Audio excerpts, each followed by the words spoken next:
Hey guys, Erica with K here. Today's video is going to be on how to sharpen your knives using a manual knife sharpener. I don't even know if that's what it's called. I don't know anything about this stuff. My husband's going to be the one doing all this stuff, but I just wanted to give it a little intro. If you guys want to see more videos like this, let me know and let's get into it.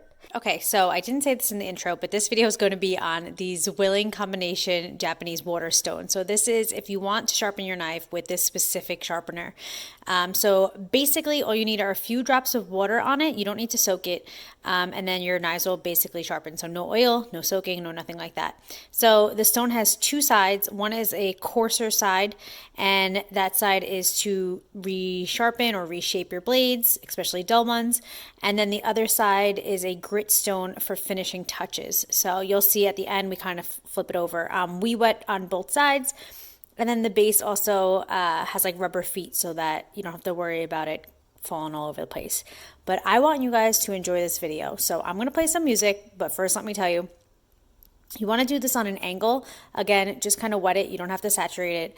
Put the knife on an angle and have a little bit of pressure on your fingertips, but not much, and just slide it across the more coarse side first, and then on the dull side. Sorry, there's cars driving by. It's very annoying. I will have the link down below for where you guys can purchase this. There you go. I hope this video helps somebody out there, and I love you guys so much.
Thank you guys so much for your love and support. Please don't forget to like and subscribe if you haven't already, and I hope to see you guys in my next video. Until next time, work hard, dream big, eat cake. Bye guys.